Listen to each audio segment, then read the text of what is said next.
정청래, 장동혁, 데칼코만 이론 네 가지를 보통 됐거든요. 일단 강성 당원들 그런데 소구를 하고 있다. 두 번째 김어준, 뭐 고성국, 뭐 이런 유튜버들을 중심으로 출연도 거기만 하고 주로 스피커들을 활용을 한다. 세 번째가 원이슈에 집착을 한다. 검찰 개혁, 뭐 전면 재선거. 네 번째가 상대당에서 굉장히 좋아한다. 다섯 번째가 하나 생겼네. 노모를 언급한다. 노모를. 아, 노모를.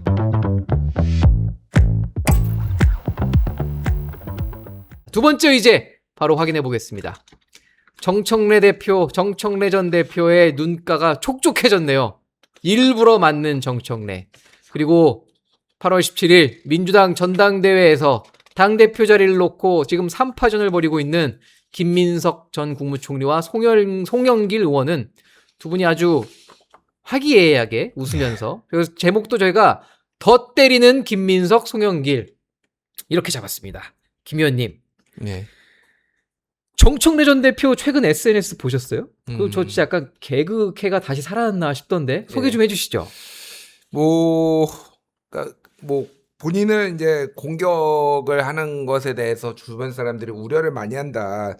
저를 만나는 사람마다 괜찮냐고 물어본다. 아까 저희가 보여드린 딱 저 회복.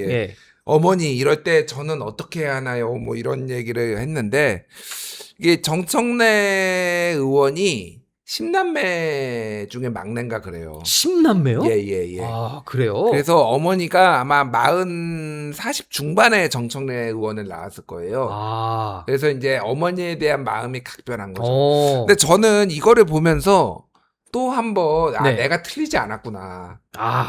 정청래, 장동혁, 데칼코만 이론. 데칼코만 이론이요? 네 가지를 보통 됐거든요. 일단 강성 당원들 그런데 소구를 하고 있다. 두 번째 김어준, 뭐 고성국, 뭐 이런 유튜버들을 중심으로 출연도 거기만 하고 주로 스피커들을 활용을 한다. 세 번째가 한 가지 이슈, 원이슈에 집착을 한다. 그게 뭐 검찰 개혁, 뭐 전면 재선거. 네 번째가 상대당에서 굉장히 좋아한다. 정청래 의원도 여론조사 해보면은 국민의힘 지지층에서 항상 차기 당대표 1등 나와요. 그래요? 예, 모든 여론조사에서 많이 나와요, 진짜로. 그래서 이렇게 나오는다. 다섯 번째가 하나 생겼네요. 네, 뭔가요? 노모를 언급한다. 노모를. 아, 노모를. 예. 지금 저희 시청자분들도 댓글에 지금 자꾸 어머니 팔이 하는 게 장동혁이랑 똑같다라고 이제 박수현님도 하시고. 장동혁 의원도 대표도 그때 막 얘기했잖아요. 우리 어머니 뭐 찾아가니까 뭐 서울에는 뭐 집값이 얼마나 한다 뭐 이런 거 막 계속 얘기했잖아요. 그러니까 어머니를 자기가 정치적 곤궁한 상황에 몰렸을 때 어머니를 언급해가지고 동정심을 유발하는 전략. 이 사람 이부 두 분은 극과 극고 내용만 다를 뿐이지 거의 정치 스타일이 똑같다 내가 보기에는. 자, 그런데 지금 정 대표가 사실 이렇게 약자 프레임을 유지하는 게 도움이 될 거라고 어쨌든 판단한 것 같아요. 뭔가 이렇게 좀 내가 희생당하고 있다, 이 정권에서 핍박받고 있다, 이게 조금 부각이 돼야지 본인이 될 거라고 느끼는 것 같은데, 정 의원님께서 보셨을 때 전 도움이 된다고 생각해요. 그래요? 왜냐하면 한국인이 갖고 있는 기본 정서라는 게 있습니다. 아, 뭔가요 그게? 한국인은 이런 거죠. 한의 정서, 또 약자에 대한 연민. 그러니까 우리가 사실 우리 5,000년 역사를 봤을 때 한 번도 우리 그 대한민국이라는 나라가 강국이었던 때는 없잖아요. 그렇죠. 외세로부터 뭐 침범 당하고 하면서 왠지 약자에 대해서는 동정하고 연민하는 정서를 많이 갖고 있어요. 그랬죠. 프로야구든 뭐 축구든 이런 걸 봤을 때도 언더독을 응원하잖아요. 언더독을 응원하는 경우가 굉장히 많고, 정치에서도 누군가 부당하게 그 여러 사람이 와서 한 사람 괴롭히는 거, 이런 것들에 대해서는 야 그거 잘못된 거 아니야 이런 식으로 편들어주는, 그게 어떤 논리적인 거를 따지기 전에 누가 한 명 맞고 있으면 가서 좀 말려주고 싶고, 이런 정서를 갖고 있는 것 같은데, 그러니까 정청래 당대표 후보도 계속해서 뭐 2대1로 3대1로 맞습니다, 아픕니다, 뭐 맞으면 때리면 맞겠습니다, 정당방위만 하겠습니다, 이렇게 얘기하는 거는 저는 그런 정서를 다 자극하고 있다고 보고, 근데 실제 상황이 그 정청래 후보가 얘기하는 것과 다르지 않은 것 같아요. 이른바 친명계라고 하는 당내 패권을 갖고 있는 그룹에서 정청래 민주당 후보가 지금 받아야 되는 비난 이상으로 때리고 있는 건 확실한 것 같아요. 아. 뭐 예를 들어서 6.3 지방선거 결과와 관련해서도 본인들이 좀 패배했다 네. 이렇게 얘기하지만 정청래 민주당 대표 보고 그 후보 뽑습니까? 이재명 대통령 보고 뽑습니까? 저는 대통령 보고 뽑는 당연히 성격이 더 강하다고 생각하는데 그렇죠. 모든 책임은 다 정청래 대표에게 전 전가가 대표에게 됐죠. 물으려고 하니까 이거 아닌 것 같은데 라는 생각도 있는 것 같고요. 네. 그래서 정청래 민주당 후보 같은 경우에 당대표 후보 같은 경우엔 이런 정서를 자극하는 게 그래도 내 남은 지지자들을 규합하는 데 도움이 될 거다라고 판단할 것 같습니다. 그런데 그걸 알면서도 김민석 전 총리랑 송영길 의원은 지금 공격 수위를 높이고 있습니다. 김민석 전 총리의 페북입니다. 페북이 아니라 X입니다. 계엄을 경고했고 이낙연식 사쿠라를 쳤다? 김 의원님, 저게 무슨 말이죠? 이낙연식 사쿠라를 쳤다? 이게 왜 저런 공격을 지금 계속하는 거죠? 이게 뭐 정확하게 이제 정청래라는 표현은 쓰지는 않았지만은 결국에 타깃은 정청래다. 예, 그렇게 보여요. 그러니까 약간 일부러 모호하게 쓴 것 같아요. 여기 일부러. 보면은 신천지와의 대외전이다 또 이런 얘기도 있어요. 네. 그러니까 이게 무슨 얘기냐면은 그러니까 이낙연식 사쿠라는 뭐냐? 그러니까 당의 분열주의자. 네. 뭐 이런 거를 이제 여기는 이제 금기어가 됐잖아요. 그러니까 이낙연 전 총리는 결국은 지난 대선에 김문수를 지지했어요. 탈당을 한 다음에 더 창당을 하고, 그러니까 결국 지금 당내에서 분열주의자가 누구냐? 분열주의자가 예를 들면은 필연적으로 망할 것이다라고 얘기한 유시민이라든지 뭐 이런 그쪽 계열들이 지금 오히려 당을 분열을 시키고 있고, 그렇죠. 이런 사쿠라들이 문제다. 사쿠라가 이제 뭐 우리가 많이 이제 정치 은어로 쓰는 건데 네. 정통파가 아니라 사입이다. 뭐 약간 이런 느낌으로 이해하시면 될 것 같고, 여기에서 이제 신천지와의 대외전이라고 얘기를 했어요. 김민석 전 총리가. 예, 이것도 그때 이재명, 이낙연 두 사람이 이제 그 대선 후보 뽑을 때 예전에 네. 3차 때 이낙연 표가 엄청 많이 들어오면서 그때 이제 논란이 있었어요. 이 표가 신천지 표를 끌고 온 거 아니야? 라는 확인된 바는 없어요. 근데 약간 그런 내용들이 지금 이제 회자가 된 적이 있어서 예. 그래서 지금 어쨌든 당원들을 뭐 이른테면은 지금 뭐냐면은 조국혁신당과 민주당 이중당적이 있는 사람들을 네. 이번에 이 전당대회에 많이 표가 나와가지고 이게 일종의 신천지 아니냐. 조국혁신당이라고 쓰면은 이제 문제가 너무 커지잖아요. 그러니까 그런 식으로 돌려가기를 지금 한 거다. 이렇게 볼 수 있습니다. 자, 그런데 또 지금 화제가 된 게 하나 있죠. 이재명 대통령이 지금 사실 저희가 3파전에서 이 존재를 잘 몰랐던 분인데 한 명 더 있습니다. 김보미 전 강진 군의원. 이 김보미 전 강진 군의원이 여성이십니다. 저 계정을 이재명 대통령이 팔로우를 했습니다. 저분은 사실 정청래 전 대표를 향해서 굉장히 날선 비판 발언을 했던 분이거든요. 정 의원님, 네. 대통령 이거 왜 팔로우했을까요? 정청래 민주당 당대표 후보가 반명인지 친명인지는 제가 확신해서 말씀드릴 수 없겠지만 네. 이재명 대통령이 반청인 건 확실한 것 같습니다. 반청. 지금 반청. 보십시오. 행보. 하긴 그때 순방 때 부르지도 않았고 한 번은. 그렇고 그리고 정민철 최고위원 후보 네. 그분 트위터 글 이제 리트윗했었잖아요. 그랬죠. X에서. 그러니까 그런 것들 보면 결국에는 이번 당대표 선거에서 정청래 민주당 후보가 되는 일은 없어야겠다라는 것들을 꾸준히 이렇게 제시하고 있는 것 같아요. 이거 뭐 김보미 당대표 후보 같은 경우에도 네. 왜 화제가 됐냐면 뭐 민주당이 청년 정치를 외면하고 있다. 이것도 화제가 됐지만 그런데 그렇게 당을 1년 동안 망친 사람이 또 연임하겠다라고 해서 정청래 민주당 대표가 그 당시에 이렇게 연설듣는 표정 보셨죠? 인터넷에 상당한 밈이 되기도 했었는데 정청래 민주당 당대표 후보를 굉장히 강도 높게 비판했거든요. 그런데 따라가서 바로 그 팔로우 한단 말이에요. 그거 보면은 반청인 건 확실하다. 너 말 잘했구나. 내가 진짜 하고 싶은 말 네가 다 했다. 뭐 이런 건데 사실 저는 이분이 말씀하신 것 중에 귀에 또 박히는 게 386들이 다 해먹고 486, 586, 686까지 할 거냐 뭐 이런 취지로 비판을 했단 말이죠. 그러니까 두 가지가 다 있는 것 같아요. 네. 하나는 지금 최근에 이제 2030이 민주당에 표를 안 주고 그래. 그렇죠. 2030을 좀 우대해야 된다. 그래서 젊은 정치인이 나온 거. 네. 이거에 대해서 좀 우대를 해주고 그래서 팔로우를 한 것도 있고 정청래 대표에 대해서 강하게 공격을 했는데 이게 히스토리가 있어요, 사실은. 아, 무슨 히스토리가 있죠? 이번에 강진 군수가 예.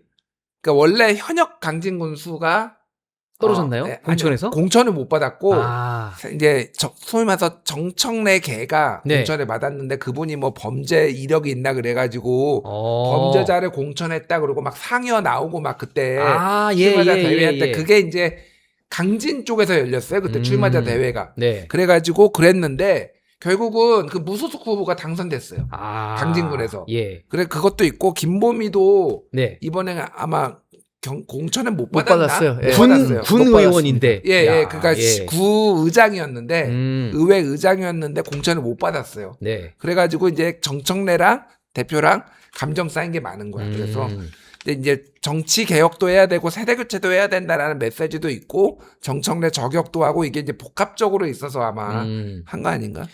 그런데 이때 저희가 또 지금 보고 있는 것 중에 하나가 재밌는 포인트가 있죠. 바로 최고위원 선거입니다. 사실 저희가 최고위원 선거는 별로 언급을 못했었는데 이런 투표 지침이 나왔다고 합니다. 저희가 사진을 준비해봤어요.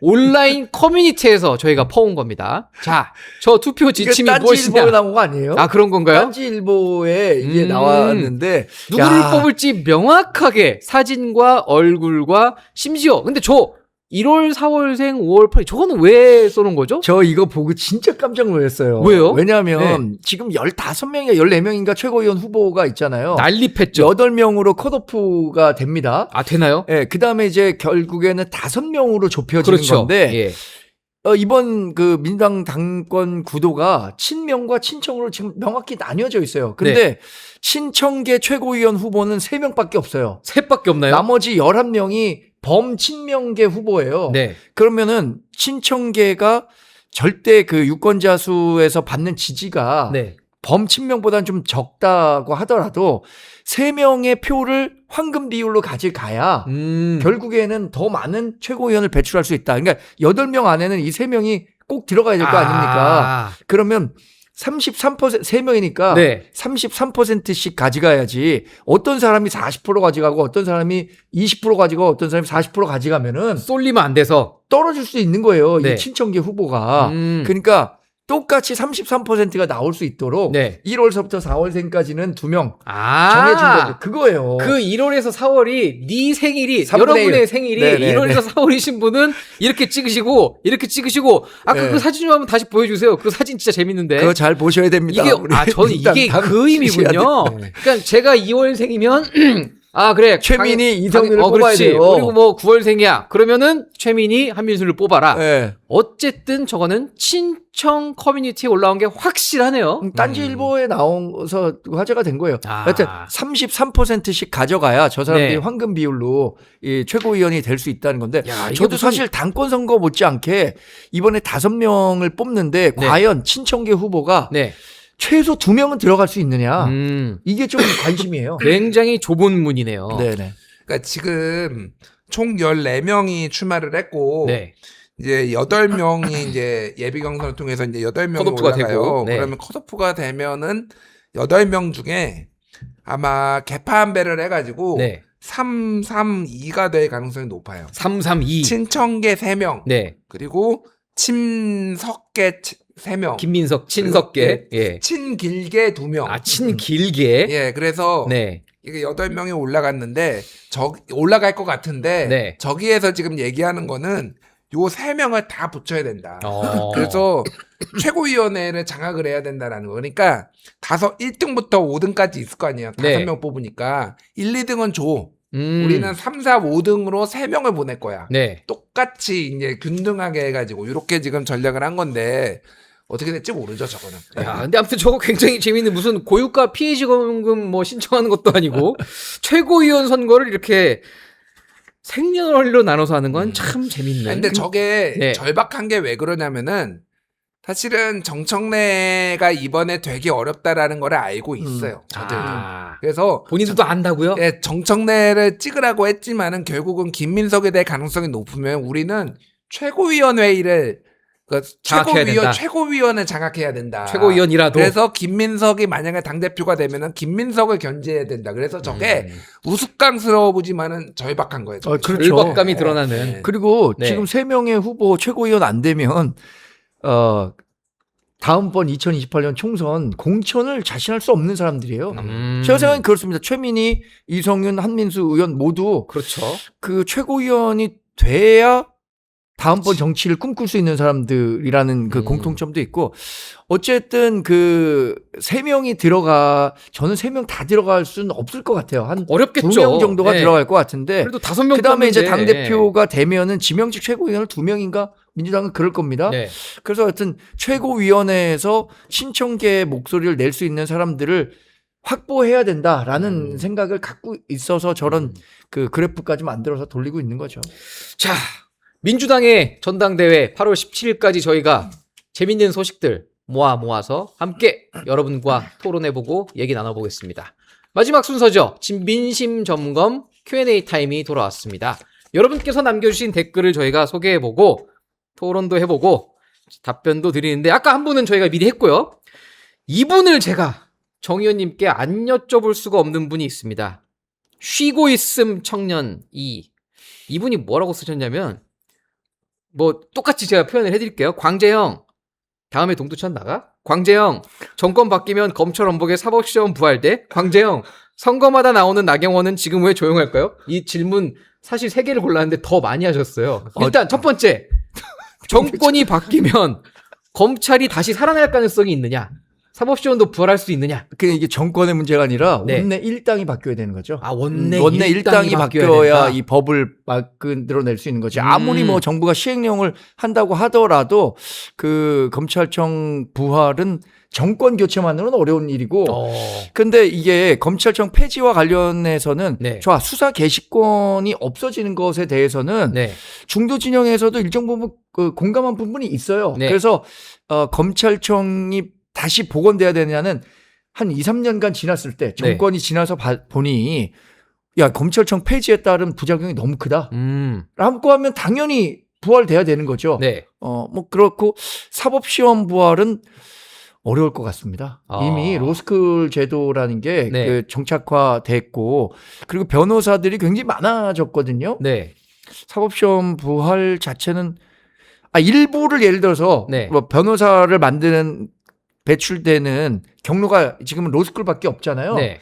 근데 뭐 사법시험을 일부를 뭐 그중에 한 10%는 사법시험으로 해보자라는 의견들은 다시 나올 수는 있겠죠. 뭐 검토해 봐야겠습니다. 자, 이분은 조금 민감한 질문 같아 보이긴 하는데 저희 김 의원께서는 뭐 충분히 답변해 주실 수 있을 것 같습니다. 오렌지 트리 제주노을님, 개혁신당이 부산 공천할 때 온병원이 좀 많이 개입됐다라는 취지의 얘기를 들은 적이 있으신 것 같은데, 이게 혹시 뭐 출처를 밝힐 수 있을 만한 좀 뭐 정보를 어디서 들으셨는지 물어보시는데, 이거를 뭐 당연히 취재원을 공개하기는 어렵겠죠? 아니 그게 아니라 다 언론 보도가 된 거를 저는 이미 언론 보도가 된 건가요? 예. 그러니까 그 개혁신당의 부산 비례 1번이 네. 그 온병원에 있는 간호부장, 예. 간호부장이 1번을 받았고, 그 비례의 공천을 다 받으신 분들이 그 정근이라는 그 아버지, 온병원 정의한 아버지 이사장 그분이 속해 있는 그 봉사단체 그린 닥터스라고 하는 거에 네. 거의 그 멤버들이 다 공천을 받았어요. 그러니까 이제 공천이 사유화됐다. 뭐 그래서 저는 이제 이거를 일종의 외주를 줬다. 외주. 예, 그런 식으로 했는데 뭐 개혁신당에서는 당연히 민감하게 반응을 하는데 어쨌든 이게 비유적인 표현이니까 거기에서 돈도 다 쓰고 선거운동도 다 하는 대신에 공천권까지 다 넘긴 거다. 이거는 공당이 할 수 없는 일을 했다라고 제가 비판을 많이 하는 거죠. 예. 이것도 뭐 합리적 비판이네요. 야, 근데 우리 아나짱님이 굉장히 재밌는 해석을 하셨어요. 아까 저희가 김재원 31,000원 쏘신 분 누구일까 궁금했잖아요. 네. 이분이 누구를 지목한지 아세요? 김재원 최고가 혹시 아니겠죠? 라면서 약간 소름 돋는데요. 제가 사실 얼마 전에 김재원 최고를 요 앞에서 만났어요. 방송을 어디지 출연하고 가시길래, 뭐 잘 지내시죠? 뭐 인사를 하고 있는데 설마 맞으시면 댓글 남겨주세요. 커피 쿠폰 보내드릴게요. 자, 그리고 아나짱님이 마침 그 저희 게시판에 질문이 아니라 응원을 남기셨는데 갑자기 그 생각이 나네. 지난주에 왜 저희가 그 한 분 게시판에 질문 남겼는데 시간 없어서 소개 못했던 다나하니님 달러가 비싼 이유와 앞으로의 전망. 그때 우리 또 근데 뭐 최근에 또 원화 값이 굉장히 올랐어요. 그랬나요? 최근 한 달 동안 70원이나 지금 환율이 내렸습니다. 알고 계신지 모르겠지만. 근데 그 가장 기본적인 문제는 원래 금리 차가 벌어지게 되고 통화량 공급량에 따라서 그 각 통화의 값이 작용되기 때문에 지난주에 한국은행이 그 금리 올렸잖아요. 굉장히 오랜만에 올렸거든요. 미국과의 금리 차가 조금 줄어들어서 달러 강세의 압력은 조금 줄어든 것 같아요. 그래요? 야, 저는 뭐 듣고 있지만 무슨 말인지 잘 모르겠는. 사실 아까 쉬고 있음 청년님이 질문 하나 더 하셨는데 아직 답변을 안 하셨어요. 동두천 출마하냐? 다음에 동두천 나가. 저 상당히 기대를 많이 하고 있습니다. 그쪽에서. 제가 원래 연천이 고향이고 이런 걸 공개적으로 말씀드린 적은 없는데 뭐 사적으로는 뭐 지역에 있는 분들과도 많이 소통하고 있습니다. 뭐 쉬고 있음 청년님 혹시 가족 아니시죠? 이분이 가족이라면 우리 아들이 쉬고는 있는데 그래요? 가족은 아닌 것 같습니다. 자, 뭐 가족은 아닌 걸로 저희가 확인을 했고 강인숙님, 정광재 소장님 다음에 꼭 국회의원 되세요. 응원합니다. 고맙습니다. 훈훈하네요. 가족 아니시죠? 강인숙님. 아닌 것 같습니다. 자, 그러면 이제 저희 진짜 마지막 순서 여러분께서 누구에게 오늘 한 줄 평을 남기시겠습니까? 김 의원님 먼저 한 줄 평 부탁드립니다. 누구한테 하지? 뭐 정청래 대표도 있고 제가 먼저 할게요. 그렇죠. 그럼 정 의원님께서 먼저 해주시죠. 우리 민주당의 보안 수사권 폐지를 강하게 주장하고 있는 의원분들께 여쭙니다. 민주당의 정신을 얘기할 때 DJ 정신, 노무현 정신을 얘기합니다. 그 가운데서도 특히 노무현 정신을 얘기하는 분들이 많은데 노무현 정신, 전 그 요체는 지지자들이 반대한다고 하더라도 국민과 국가를 위한 것이라면 지지자들의 반대를 설득해 가면서 선택할 수 있는 용기라고 생각하는데 지금 보안수사권이 그렇습니다. 보안수사권 국민들이 정말 걱정 많이 하고 있습니다. 폐지됐었을 때 피해자 규제 못한다. 견제받지 않는 경찰의 권력 남용 심각하다 이런 얘기를 하고 있는데 지지자들, 강성 지지자들이 아무리 보안수사권 폐지를 교조적으로 주장한다고 하더라도 국가와 국민을 먼저 생각해 주시기 바랍니다. 네, 그러면 이제 김 의원님 오늘의 마지막 한 줄 평 누구에게 남기시겠습니까? 저는 안철수 의원께. 안철수 의원이요? 정치를 좀 대국적으로 대범하게 하셨으면 좋겠다. 뭐 제가 친한 게 지난번에 비판도 했지만은 이게 그렇게까지 안철수 의원이 맘상할 일인가 사실은 그 생각이 들어요. 대선 후보급이고 당대표 급이신 분인데 이게 누군가의 마음이 상했다고 해서 이래저래 움직이는 게 과히 좋아 보이지 않는다라고 생각을 하고 지금 이제 더 변신할 것도 남아있지 않다 사실은. 계속 이제 왼쪽에서부터 여기까지 와서 극우까지 가는 게 안철수식 정치인가 좀 한번 돌아보셨으면 좋겠다 그 말씀드리겠습니다.